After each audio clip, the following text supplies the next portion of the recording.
Yo, what's up guys? Adrian Romeriano here. Welcome back again to my YouTube channel. For this vlog, mag-new arrival ulit tayo dun sa Sonils. Actually, sobrang tagal na to bago mag-arrival. Kaya, tignan natin kung may mamahita tayong mga items dun na pangbenta natin. So, tara!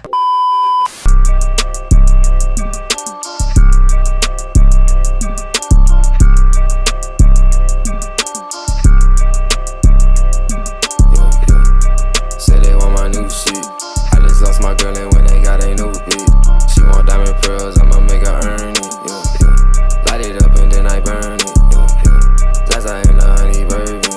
Listen to my niggas out there trapping, serving. Niggas riding, they control, she control via turban. Lamborghini years when I'm swerving. Really can't see the cheese, I'm not hurting. Walk up in this bitch like a big dog. My niggas pull up that walk, no crystal. It's like every time y'all talk, I don't hear y'all. All these blues in my pocket, I might crib walk. Really came from the mud. Guys, may nakita tayong Hunter dito. Ganda na ito. Kadalas nyo sila itong mga t-shirt eh. Kunin natin.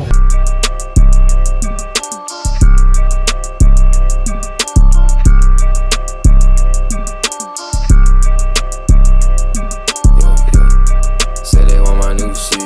I just lost my girl and when they got a new beat. She want diamond pearls, I'ma make her earn it. So yun guys, at kakauwi nga lang natin, papakita ko lang sa inyo yung mga items na pamili ko. Here is a plastic, saktong-sakto arrival yun. So unahin na natin tong pants. We got here is this Hunter na sweatpants, no? Ayan yung pinaka-design niya sa harap. Then, tag nito ay Hunter on tag. Good size XL. Siguro ang waistline nito ay nasa 34. Ayan, kaya kung 34 yung waistline nyo and fan kayo ng Hunter, sakto sa inyo to. Then next is this one. May nakuha rin akong Marlboro na pants. Actually, nagulat ako dito sa botones nito kasi kadalasan na nakikita ko mga ganitong botones is mga Levi's sa 501, di ba? Yung ayan, dapat zipper to, 'di ba? So, akala ko dati pag ang Levi's di botones yung pinaka zipper niyan, akala ko pang babae 'yon. Pero exclusive lang pala sa 501 'yon. So, ayan, Marlboro siya dito. Ayan, then may Marlboro Classic na tag dito, 31 ang waistline. Actually, pasok din sa akin to, kaya di ko alam kung bebenta ko. Then sa likod, may nalagay na Marlboro dyan. Bihira ako makita ng mga Marlboro na pants. Kadalasan nakikita sa mga color black na t-shirt, color red na t-shirt na Marlboro. So, pantalon, sobrang hirap magharap niya sa ukayan. So, kaya i-grab ko na yung opportunity. Next, may nakuha rin tayong Stranger Things na t-shirt. So, ito yun, hindi ako fan ng Stranger Things kasi hindi ko pa rin talaga napapanood. Siguro parang ko is yung season 1 episode 1. Sobrang busy rin talaga. So, and Camp Nowhere. Pero nung research ko, ito yung sa mga suot ng character doon. And on the Stranger Things tag, good size large to. And guys, no, kung familiar kayo dito guys sa t-shirt na to, comment dyan. Next is guys, may nakuha rin akong anime tee. Ayan, si Kakashi. So, kung fan kayo ng Naruto, is your time to shine guys, especially si Kakashi, no? So, here's the graphics. Then, Naruto on tag, Cospa, size medium. And with hang tag pa yan. So, dead stock condition. And kahit na medium siya, pasok siya sa large yung fittings niya. And then guys, Cospa is sa mga sikat na shop yan sa Japan. So, pwede nyo i-search yan. Pero, bebenta ko rin naman to. Feel free to PM me, guys. Next, may nakuha nga rin pala tayong Honda na t-shirt. Ito guys, nakuha ko to bago ko umuwi. Kasi meron pa palang isang rack ng mga t-shirt doon. So, I advise guys no, na pag nag-uukay kayo, check nyo lahat ng ukayan. Kasi may mga nakatagong mga rack dyan. So, ito yung t-shirt. Honda.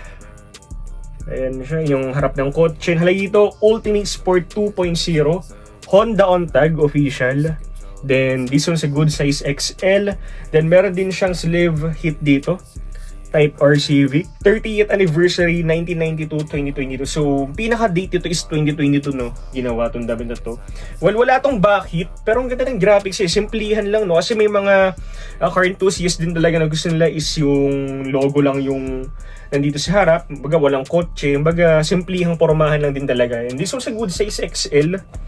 Ayan, pasok din sa akin. So, ayun guys, kung may mga Honda kayo, may mga mahilig sa Honda dyan guys, so mga car enthusiasts, mahilig sa mga GDM, feel free to PM me guys, bebenta natin to. Last but not the least, ito tinuro lang sa atin ng kapwa seller natin doon na nakasabay ko, si Kuya Intoy Dizon. Shoutout sa'yo brother. Ayan, salamat sa pagpasa dito. So, ayun guys, ako kasi yung seller na pag pumunta ko sa Kayan, more on t-shirt lang hanap ko, sa shorts pants, magtitingin ako, pero hindi ko siya chinatsaga. Then pagdating sa mga polo, more on stripes lang, pang formal, so hindi ko na talaga chinecheck. Then mabuti talaga, na-check ng kapwa seller natin. So sa susunod talaga, pag pumunta ko sa Kayan, check ko na lahat ng mga polo kasi tignan naman to nakita natin guys. Grabe.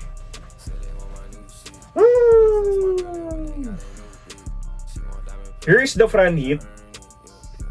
Then here is the back hit. Grabe to. Angas, no? Ayan.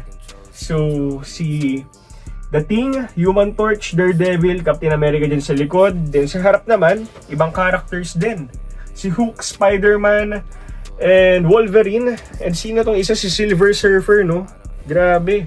Magkakaroon pa naman ng bagong movie ng Fantastic Four, diba? So, sleeve hit meron din dyan. And this one is a tag ng Million Guy on tag, size large. Hindi ako familiar sa tag nito. Comment nyo nga daw kung familiar sa tag nito kasi kadalasan sa mga nakikita mga ito sa mga official Spider-Man na movie, Marvel Comics, no? So, good size large siya pero pasok siya sa XL to 2XL no? Hindi pagka-poly siya. And kung nakita niyo yung sa Baguio vlog natin, may nakodong Spider-Man na movie na ganito rin polo. So, pakita ko sa inyo. So, ito silang dalawa pag pinagtabi. Ayan. So, mas maliit lang to ng konti.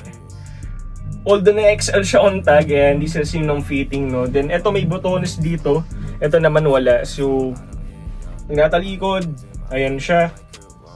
So, yun guys, kung meron kayong ganito, pwedeng nyo i-PM sa akin kasi huhumaling na rin ako mag-collect ng mga ganito, mga poly na polo na Marvel or mapa DC man yan, pwede. So, guys, offer me guys, no, ng mga ganitong graphics. Anyways guys, dito ko natatapusin tong vlog natin. Kung nagustuhan mo itong vlog, don't forget to like, comment your suggestion, and subscribe to this YouTube channel. And see you on my next vlog. Peace out! Niggas riding, they control, see control via turn.